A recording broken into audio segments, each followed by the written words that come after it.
Hey everyone, Mac here, and welcome to Wonder May once again. What we are taking a look at today is this. This is Mattel DC Comics Multiverse Wonder Woman Queen Hippolyta. Now, if you remember when I did the review on this figure right here, our Caped Wonder Woman, I saw that the rest of her set came with all of the Build-A-Figure pieces that you need for Ares.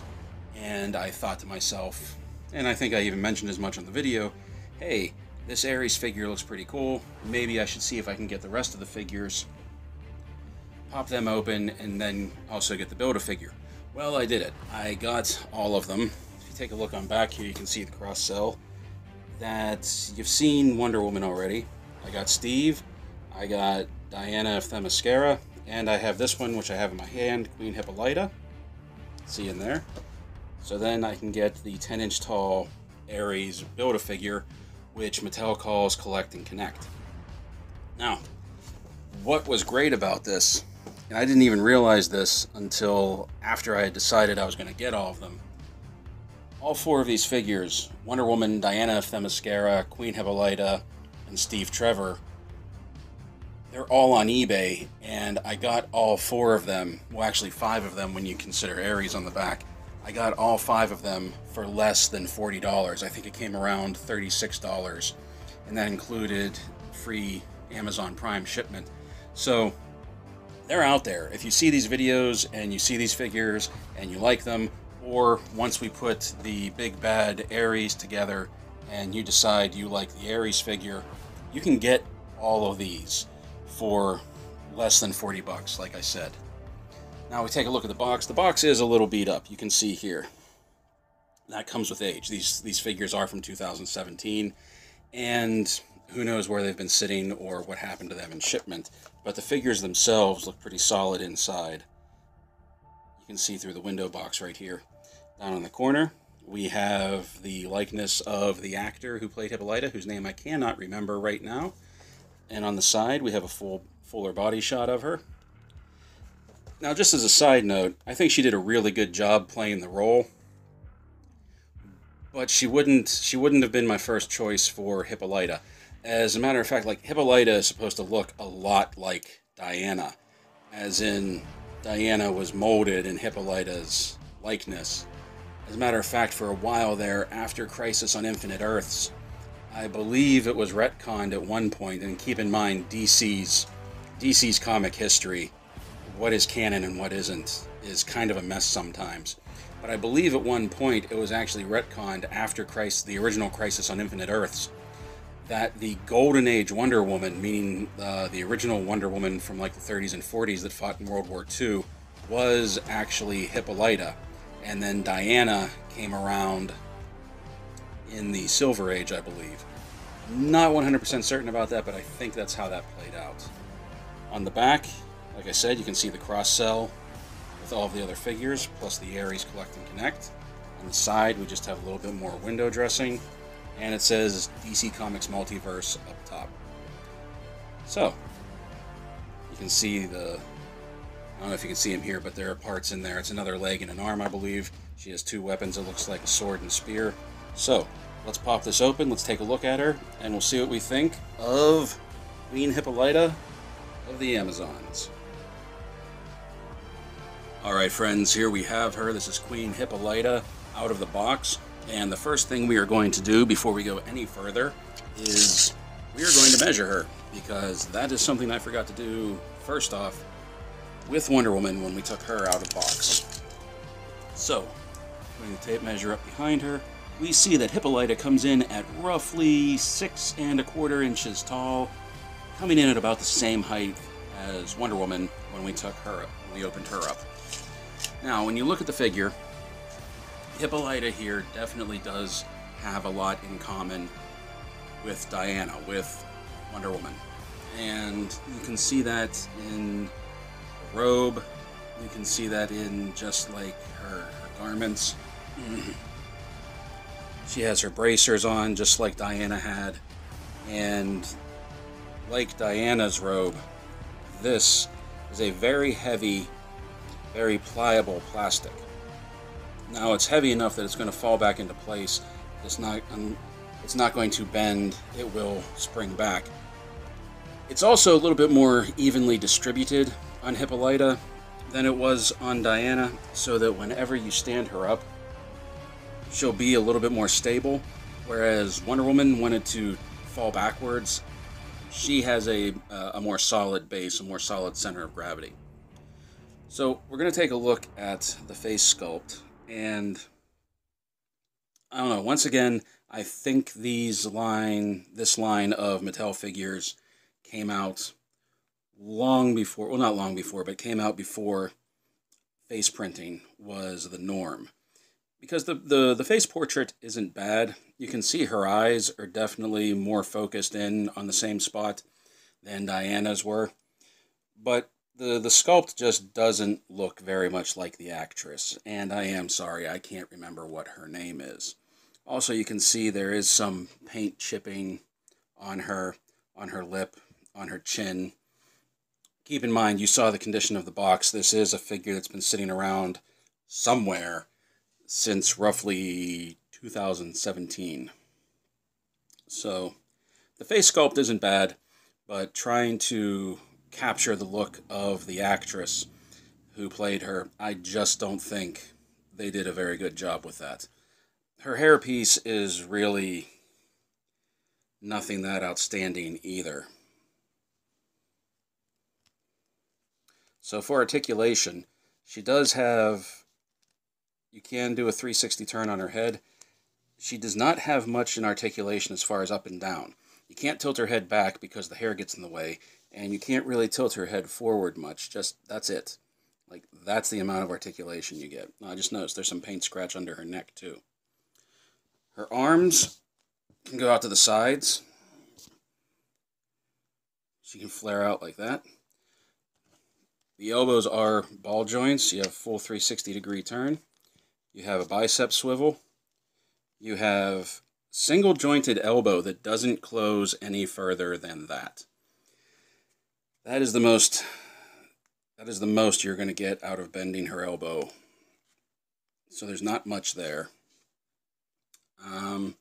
She has wrist swivel, no wrist pivot like Cheetah had, no ab crunch either, but she does have a waist twist. You can see that. Her legs, once again, she can't do the splits. They're more of an H joint, but truthfully, she's not going to be doing much of the splits with this cape on and robe and dress anyway. Her leg, once you get this out of the way, doesn't come up very far. As a matter of fact, it looks like that's the extent that you're going to get. As far as her leg going back, she has so much clothes to contend with, but that is the extent of the back movement of her leg. She has a bicep swivel. She has thigh swivel. Single jointed knee. No boot cut swivel. And a pivoting ankle. But it doesn't rock. No rock. It doesn't rock side to side. Just pivots forward and backward. Something else that she has that Wonder Woman does not have are peg holes in her feet for standing her on a display stand. And if you remember when I was showing you Wonder Woman, that was one of my complaints, that there was no peg holes in her feet. Wonder Woman was so back heavy that I really think she would benefit from having peg holes in her feet so you could put her on a stand. I do like the wraps around her hands. I also like her gauntlets, her bracers here. Very much like Diana's, but also unique enough and more regal enough that, you know, they're fit for a queen. The sculpt and paint of her armor, I like. That part I do like, except right here, where you can see the shoulder. They could have either painted that gold to try and hide it. They could have brought the sleeve, the shoulder piece of her robe down a little bit more to cover that. Or they could have just built this up a little bit. I don't know which way would have been best, but this just does not look good right there. Unlike Diana, though, let's get this off. Unlike Diana, you can take her robe off and give her this look here. Although, I guess, when you consider there's the strap on here, maybe they're not supposed to be connected armor. Maybe that is all that they're supposed to be, is just these shoulder pieces. I didn't think about that until I just saw it. But you can take... You don't get any more articulation out of the head, unfortunately. But you can take her robe off and, truthfully... now she's going to give me problems. And truthfully, I kind of like her better without it on.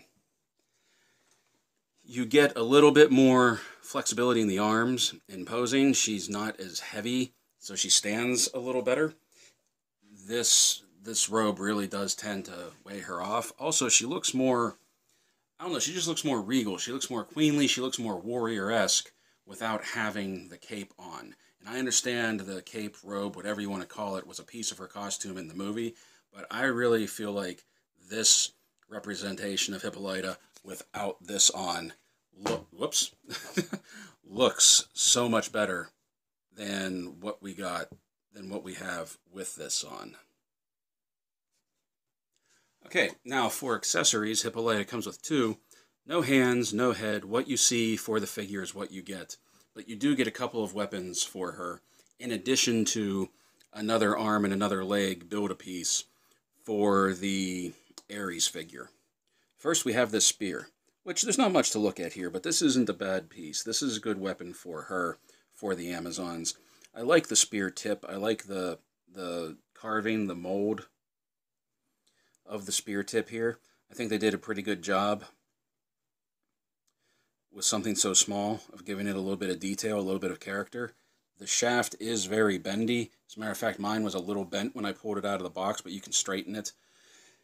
You can do the trick of putting it in a a bowl of hot water, or even just putting it in the oven for a little while and letting it melt back into position. But she has her spear, and like Diana, she also comes with a sword. Now, her sword is not nearly as interesting or as detailed as the God Killer is with what we got with Wonder Woman, but I do like the look of it. It's not nearly as detailed in the hilt, but I like the design. It's more than just like a copy of the God Killer. Like you can, and with the handle, you can definitely tell, like you get the idea that both of these weapons were made by the same culture. But one issue with mine, once again with the paint, is that you can see it is already fading, or chipping off. Paint, the silver is already chipping off of the piece. Once again, I have to repeat, this has been sitting around somewhere. That could be heat damage where it flaked off, I don't know. And you saw the condition of the box.